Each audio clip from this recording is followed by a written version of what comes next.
اور ہمارا یہ ایمان ہے، اور ایمان مبنی پر دلائل ہے، ایمان مبنی پر دلائل ہے، براہین ہے، نصوص ہے کہ سب سے افضل امت میں حضرت ابوبکر صدیق رضی اللہ تعالی عنہ ہیں، اور ایک پہلو سے نہیں مختلف پہلوؤں سے۔ اور شاہ ولی اللہ رحمۃ اللہ علیہ نے ایک بڑی عجیب بات کہی، علماء یہاں آپ سنتے رہتے کہ حضرت ابوبکر صدیق نبی علیہ السلام کے ہم سفر بھی ہیں، آپ کے ہم غار بھی ہیں، آپ کے قبر کے ساتھی بھی ہیں، اور آپ کے حشر کے ساتھی بھی ہیں، یہ باتیں سب سنتے رہتے۔ شاہ صاحب رحمۃ اللہ علیہ نے جو بات فرمائی ہے وہ بڑی عجیب ہے۔ ازالۃ الخفا میں شاہ صاحب فرماتے ہیں کہ حضرت ابوبکر صدیق کا نبی علیہ السلام سے تعلق عالم ارواح میں تھا، دنیا میں نہیں عالم ارواح میں تھا۔ نبی علیہ السلام نے ارشاد فرمایا ہے الارواح جنود مجندہ، کہ روحوں کا لشکر ہے عالم ارواح میں، یہ باہم آپس میں عالم ارواح میں وہاں بھی ان کی ملاقاتیں ہوتی ہیں، جو ایک روح دوسری روح سے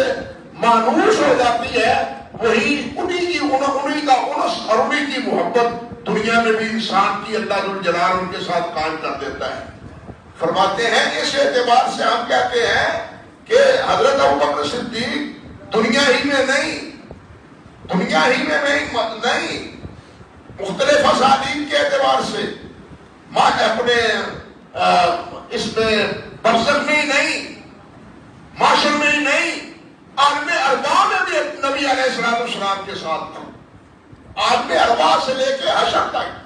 نبی علیہ السلام کے ہمراہ نظر آتے ہیں حضرت ابوبکر صدیق رضی اللہ تعالی عنہ۔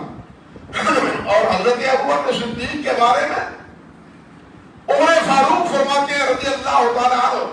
کہ لو بھیجنا ایمان و ابی بکر میں ایمان اہل العرش، کہ اگر ابو بکر کے ایمان کو ایک پلڑے میں رکھا جائے اور زمین میں بسنے والے تمام انبیاء کے علاوہ تمام اہل ایمان کے ایمان کو دوسرے پلڑے میں رکھا جائے تو ابو بکر کے ایمان کا پلڑا بڑھ جائے، وہ جھک جائے، یہ تعصب جھک جائے حضرت عمر فاروق رضی اللہ تعالی عنہ۔ اس لیے عرض کرتا ہوں میں کہ اس امت میں سب سے بڑا درجہ وہ حضرت ابوبکر صدیق کا ہے۔ آپ دیکھیے نبی علیہ السلام حضرت علی موجود ہے، حضرت عباس جس کو نبی علیہ السلام نے اپنا چچا کہا اور باپ کے مقام پر انہیں قائم مقام کا سر و ابی فرمایا کہ میرا چچا میرے باپ کی مانند ہے، ہوتا بھی اسی طرح ہے، چچا کو منزلہ ہے باپ ہوتا ہے، لیکن چچے کے باوجود باپ کے باوجود اور پھر داماد حضرت علی کے باوجود مصلی کا امام کس کو بنایا ہے وہ ابوبکر صدیق رضی اللہ تعالی عنہ۔ مصلی کا امام بھی اور ممبر کا خطیب بھی، آپ کے ممبر کے خطیب بھی ابوبکر ہے اور آپ کے مصلی کے امام بھی ابوبکر ہے، اور یہ آپ نے ایک بار نہیں کہا، 3 بار کہا، 3 بار کہا مروا ابا بکر نے یصلی بالناس۔ تفصیل ہے یہ، ساری تفصیل میں نہیں جانا چاہتا،